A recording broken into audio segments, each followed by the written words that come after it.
I thank the leader very much for the business.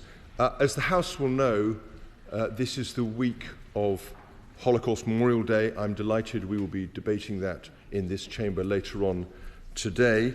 Colleagues, I'm sure, will have visited the extraordinary exhibition of shoes in Portcullis House. I myself visited Auschwitz actually when it was under communist control in Poland in 1988 and saw the originals of that exhibition, and it was a profoundly moving experience, and I know everyone present will share my sense of sorrow and remembrance for all those who died. This is also the week in which we note with great sadness the death of Captain Philip Muldowney in a live fire exercise, and send our very best to his fellow soldiers, his friends and his family.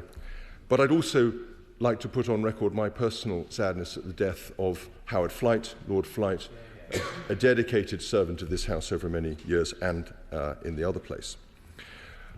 Madam Deputy Speaker, this week the Prime Minister demonstrated his genius political touch once again by getting Andy Burnham barred from standing in the Gorton by-election, when he almost certainly would have been hammered if he had stood. The problem solved. Meanwhile, the Resolution Foundation has calculated that the extra uncertainty created by the Chancellor's repeated U-turns has already cost this country, or is going to cost it, £8.2 billion, and that will only increase over time. That figure's based on official OBR numbers. It includes the government's U-turns on personal independence payments, on universal credit, and on the winter fuel allowance, but not the uncertainty additionally created by the government's recent U-turns on business rates for pubs and inheritance tax rules for farmers. Those will take the cost closer to £9 billion of unnecessary extra burden on the people of this country created by the government since July 2024.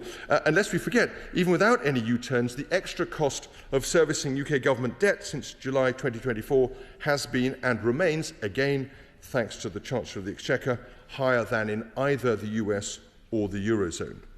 That's according to Labour's own friendly think tank, the Institute for Public Policy Research.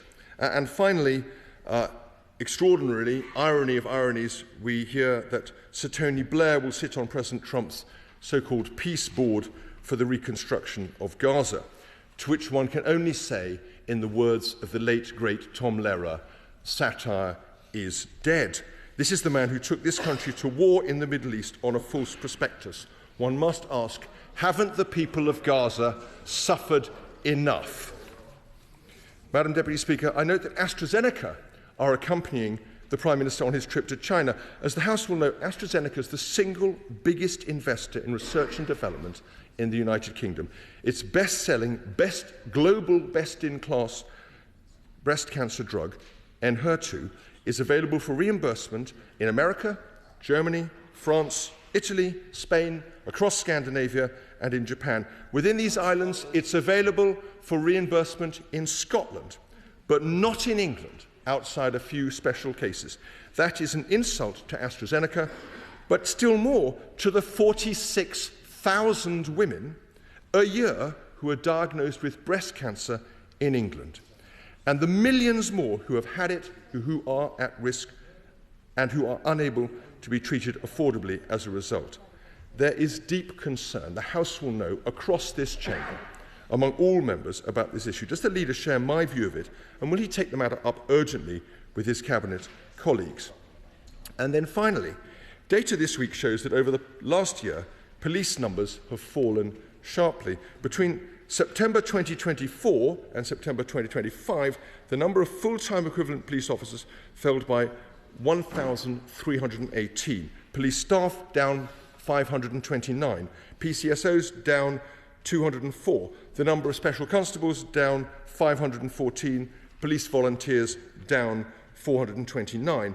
In total, around 3,000 fewer people are now involved in policing our communities. Now, these figures compare the same point in each year precisely because recruitment happens in cycles, so there can be no statistical disguising. I actually rather agree with Commissioner Rowley when he says police should be judged by outputs rather than inputs. Again, a very welcome corrective to the endless tendency started, I'm afraid, under Messrs Blair and Brown to trumpet increased spending as though that was the same thing as results. But that hardly applies to the number of volunteers and specials, both of which are down. And in general, fewer officers and fewer staff mean fewer crimes investigated, fewer patrols on our streets, and slower responses to 999 calls. Home Secretary's announcements early this week were silent on protecting overall police numbers. So, could the leader spell out whether the government's policy is to allow police numbers to decline over time or not? And could the House have an up-to-date statement on this specific issue? Leader of the House.